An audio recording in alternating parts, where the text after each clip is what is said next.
जय शिवराय मित्रांनो, जे 21 तारखेला सांगली, सोलापूर, पुणे, नाशिक, मालेगाव, साक्री तसेच छत्रपती संभाजीनगर आणि अहिल्यानगर तसं मराठवाड्यात विदर्भातही आहे. पण ढगाळलेलं वातावरण खूप राहणार आहे. यामध्ये वारा असल्यामुळे पावसाची शक्यता मोठी बनत नाहीये. आता पुढे पहा, महाराष्ट्रातल्या जे काही प्रमुख शहरांची नावं आपण सकाळी व्हिडिओमध्ये सांगितली आहे.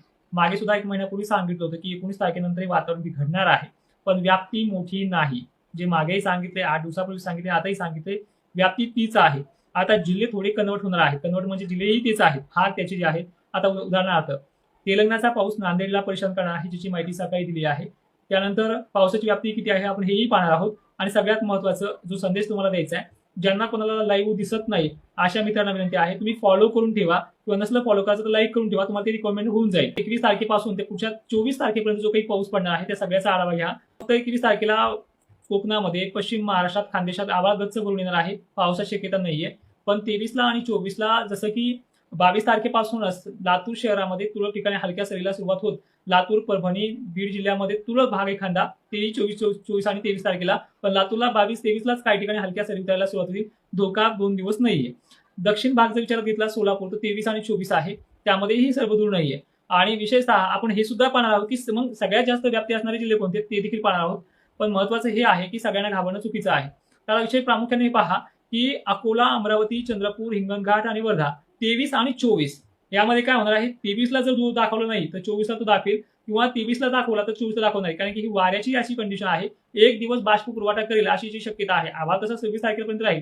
पण यामध्ये सक्रियता आणि त्याच्यासोबत घेणारे जिल्हे जे आहेत ते म्हणजे पूर्व विदर्भातले चंद्रपूर, वर्धा, नागपूर, अकोला आणि त्यासोबत असणारा अकोला. आता तुम्ही म्हणाल हे जिल्ह्यांची नावं तुम्ही दोनदा सांगितली, याची व्याप्ती किती राहील. व्याप्ती सर्वात प्रामुख्याने पाहिलं, हा पाऊस सर्वदूर राहणार नाहीये. हा पाऊस वाऱ्यामुळे इकडे तिकडे पांगणार, काही ठिकाणी बराफ पडणार. पण लातूर सारखा, नांदेड सारखा, चंद्रपूर सारखा आणि अमरावती सारखा वातावरणाचा परिणाम 24 तारखेला जास्त आहे.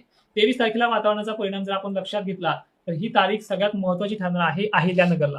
कारण की पूर्वेकडनं येणारं जोरदार वारं पूर्ण ढगाळ वातावरण हे अहिल्यानगर पाशी येईपर्यंत थांबतं आहे. आणि इकडनं सुद्धा अरबी समुद्रामार्गे येणारं वातावरण सुद्धा बंगालच्या उपसागरातून येणारं वारं त्यासोबत बाष्प हे अहिल्यानगरपर्यंत येते. आणि अरबी समुद्रामार्गे येणारं देखील बाष्प जे आता तिथे सुद्धा एक गुजरात जवळ लो प्रेशर ह्याच तारखेला बनत आहे. त्यामुळे तिकडलं देखील बाष्प इथे येते आहे. त्यामुळे त्या अहिल्यानगरकरांना विनंती आहे, थोड्याफार भागामध्ये तुमच्या काही ठिकाणी अवकाळी गर्जनं वगैरे होऊ शकतं. पण जास्त धोका नाहीये.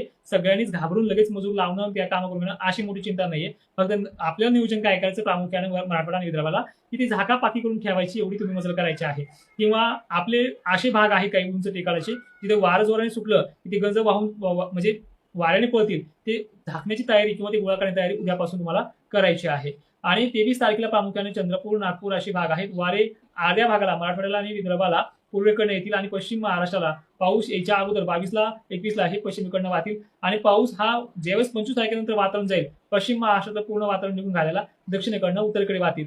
आता हे तुम्हाला किचकट जरी समजलं असेल, आता थोडक्यात जाणून घ्या की पाऊस कसा राहील. पहिल्याच दिवशी 22 तारखेला लातूर तुरळक भागांमध्ये, 23 तारखेला अहिल्यानगर, संभाजीनगरमध्ये तुरळक भागांमध्ये, संभाजीनगरचे सर्व तालुके नाहीत, फक्त कन्नड, सिल्लोड आणि जसं की वैजापूरमध्ये खांदूनगाव.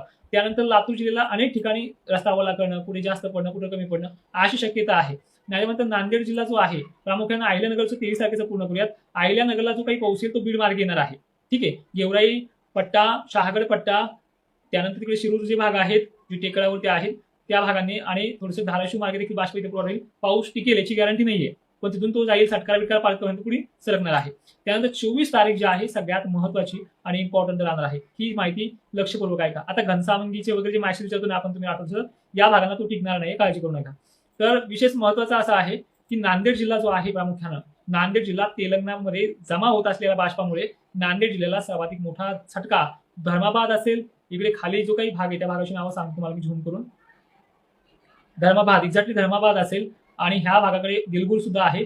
या भागाकडे निजामाबाद मार्गे पाऊस येणार आहे आणि तो पाऊस नांदेड, लातूर ह्या दिवशी असणार आहे. दिवस मावळता जर जोराने वारे वाहिले ते संध्याकाळी रात्री बेरात्री तो पडू शकतो. त्यानंतर 24 तारीख प्रामुख्यानं दुपारनंतरच वातावरण सक्रिय होईल आणि याच वातावरणाची जी काही डिटेल आहे, जी काही वातावरणाची ताकद आहे, 25 तारखेपर्यंत हवामान ती संपून जाईल.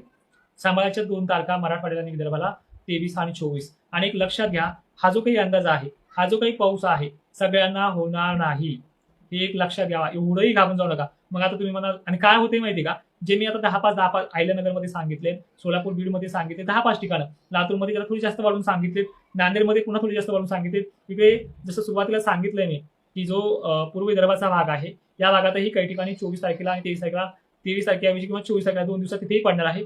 तरी ह्या भागामधला पाऊस जो आहे तो एकदा सुरुवात झाली की तिथल्याच आजूबाजूच्या 10-15 खेडेला घेणार आहे. सर्वदूर त्याची व्याप्ती नाही. एखादा तालुका मोकळाही जाऊ शकतो. आणि ज्यातले इकडे खानदेश वगैरे भाग, या खानदेश भागाला एक विनंती आहे, तुमच्याकडे आभाळ बोंगारण घाट राहणार वगैरे पडणार 10-5 गावांचा समावेश आहे. जास्त धोका नाहीये. आता वीटभट्टी उत्पादक शेतकरी किंवा हरभरा काढून ठेवलेला शेतकरी जो आहे त्यांना एक विनंती आहे, 2 दिवस झाकूनच ठेवा. भलेही तुम्हाला कमी सांगितलं असेल किंवा नसेल, याच्यामध्ये तुरळक ठिकाणी पेंडवणी पावसाची मजला आहे. आता संपूर्ण महाराष्ट्रामध्ये पाऊस किती होऊ शकतो, किती टक्केवारी येऊ शकते, मोठा ढगफुटीचा संदेश आहे का, गारपिटीचा रडार आहे का? गारपिटीचा रडार एकालाही आज किंवा उद्या सुद्धा समजणार नाहीये. पण एक अंदाज म्हणून बांधला सांगतोय की नांदेडनं थोडा अलर्ट राहायचंय, अहिल्यानगरनं थोडा अलर्ट राहायचंय. आणखी काही भाग ट्रॅकिंग एरिया बनतोय गारपिटीचा, त्यामध्ये चंद्रपूर जिल्हाही सांगण्याचा प्रयत्न करतोय. त्यानंतर चिखली जाफराबादचा जो काही भाग मी वारंवार उल्लेख करत असतो व्हिडिओमध्ये, या भागातल्या शेतकऱ्यांमध्ये आहे. तुमच्याकडे ट्रॅकिंग चेंज आउटमध्ये आहे. घटकात खामगाव, घटकात देवघराच्या घटकात लगेच हे तुम्ही सुद्धा घाबरून जाऊ नका. फक्त एक अर्धा 1 तासाचा झटका आहे, तो सुद्धा निघून जाईल. तर अशा प्रकारचा संदेश होता. तुमच्या काही मोजक्या कमेंट केला आणि व्हिडिओला पूर्ण विराम देईल. ठीक आहे, 25 तारखेपासून हे वातावरण ढगाळ तर राहणारच आहे 25 ला सुद्धा, पण हे वातावरण जरा जोर जो आहे तो कमी होऊ जाईल. 26 ला तो आणखी कमी होईल, म्हणजे काही खाली सरकत जाईल तो अकोल्याकडे ढगाळ वातावरणाजवळ, आणि 27 ला पूर्व परिस्थिती येईल. जेवशी मित्रांनो, भेटूया उद्याच्या लाईव्ह मध्ये. धन्यवाद.